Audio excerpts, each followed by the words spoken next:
Rindu pada Allah. Ya Allah, Engkaulah Allahku, aku mencari Engkau. Jiwaku haus kepadamu, tubuhku rindu kepadamu, seperti tanah yang kering dan tandus dan tiada berair. Mazmur 63 ayat 2. Sahabat Iktus yang dikasihi Tuhan, tidak mudah untuk menjaga kenikmatan hubungan dengan Allah dalam kesendirian kita. Ketika kita berada bersama untuk bersekutu, semangat memuji dan menyembah Allah dapat terjaga.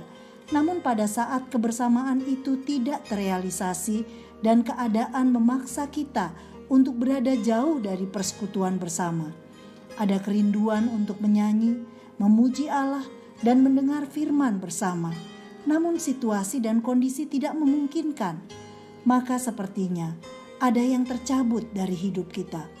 Dan sesungguhnya kerinduan tertinggi kita bukan hanya terhadap ibadah bersama, tetapi rindu pada Allah yang adalah pusat ibadah kita.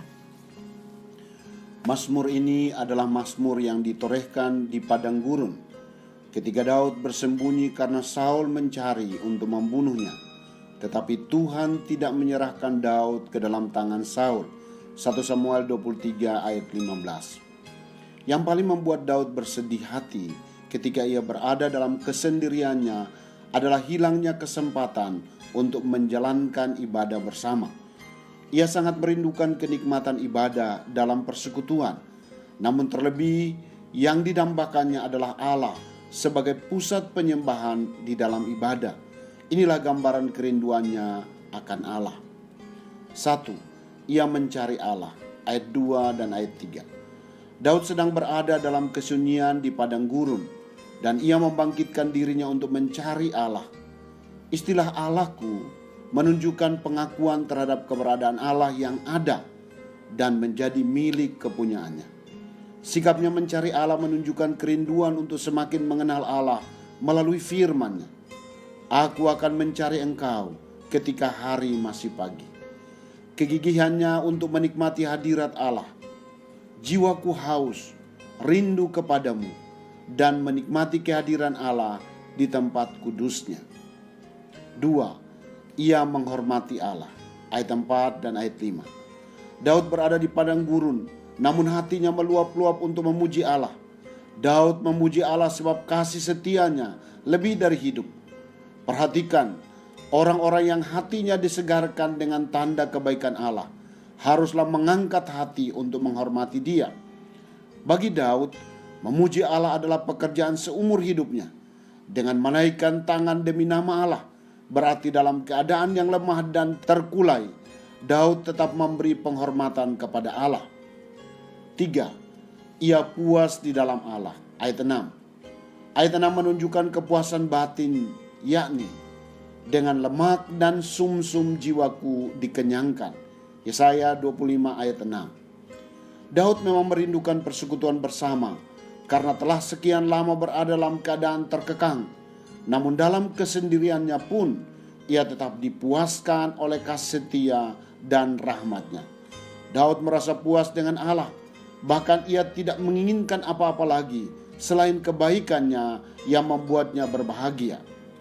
Kenikmatan dunia, kehilangan pesona, dan terasa hambar dibandingkan dengan kepuasan rohani yang diberikan Allah. 4. Ia intim dengan Allah. Ayat 7. Karena Daud tidak bisa menjalankan ibadah bersama, maka semakin banyaklah ia bersekutu dengan Allah secara pribadi. Allah ada dalam segenap pikirannya. Aku ingat kepadamu. Aku merenungkan Engkau. Ia tidak memikirkan Allah secara sambil lalu, tetapi terus-menerus tinggal di benaknya, di tempat tidurnya, dan di sepanjang kawal malam. Berarti dimanapun dan kapanpun, Daud selalu membawa ibadahnya kepada Allah. Bahkan saat ia dikejar-kejar Saul, ia lari ke sana dan ke sini. Namun di malam hari, dalam pembaringannya, ia tetap intim dengan Allah. Ada kalanya ranjangnya bersimbah air mata. Pasal 6 ayat 7. 5. Ia bergantung pada Allah. Ayat 8 dan 9. Dalam naungan sayap-Mu aku akan bersorak-sorai. Merupakan ungkapan yang menggambarkan tindakan Daud untuk mencari pertolongan dari Dia melalui iman dan doa. Disinilah kita dapat menerikan batu Ebenezer sambil berkata, sampai di sini Tuhan menolong kita. Ayat 9 diawali dengan jiwaku melekat kepadamu, menyatakan keinginan yang sungguh-sungguh dan usaha yang gigih untuk tetap bergantung pada Allah. Dengan kuasanya Allah menjaga dengan tangan kanannya agar tidak jatuh. 6. Ia mengalami kemenangan bersama Allah. Ayat 10-12. Dalam hal apa saja Daud mengalami kemenangan? Dengan iman ia mempercayai bahwa musuh-musuhnya akan dihancurkan. Ayat 10 dan ayat 11. Bahkan mereka akan mati oleh pedang murka Allah dan mengalami kebinasaan kekal. Sedangkan Daud sendiri akan naik ke atas takhta. Raja akan bersukacita di dalam Allah. Ayat 12. Daud tidak ragu bahwa meskipun sekarang ia menabur dengan air mata, ia akan menuai dengan sukacita. Jika seorang menderita bersama Tuhan, maka ia akan memerintah bersama Dia. Sahabat Iktus, setelah sekian lama kita tidak melakukan ibadah bersama, kita rindu untuk memuji Tuhan dalam kumpulan jemaat. Tetapi rasa rindu tertinggi kita sesungguhnya adalah menikmati Allah dalam hubungan yang dekat dengannya. Tidak ada kepuasan lain yang kita dapatkan selain dari berada bersamanya dalam doa dan firman-Nya. Saya terus-menerus memikirkan Allah, bahkan sejak pagi hari hingga kawal malam, mulut saya dipenuhi pujian kepada Allah. Saya merasa aman bersama Allah dan menyadari bahwa sampai di sini Tuhan telah menolong saya.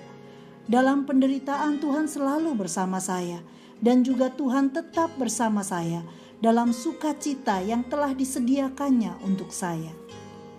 Sahabat Iktus yang dikasihi Tuhan, apakah saya selalu rindu mencari Tuhan? Kepuasan apa yang saya dapatkan ketika saya bersama Tuhan? Dalam hal apa saya belum bergantung kepadanya? Tuhan Yesus, saya bersyukur karena Engkau yang terlebih dahulu merindukan saya datang kepadamu. Saat ini dalam kesendirian saya ingin menikmati-Mu dan mengenal-Mu lebih dalam lagi. Sebagaimana Daud memperoleh kepuasan di dalam Engkau, saya rindu mengalaminya. Engkaulah Allah yang memberi kemenangan kepada saya. Saya tidak dikuasai kekhawatiran lagi. Yang ada dalam diri saya adalah saya mengalami kemenangan demi kemenangan bersama-Mu, sehingga banyak orang memuliakan Engkau, ya Yesus. Amin. Carilah Tuhan selama Ia berkenan ditemui.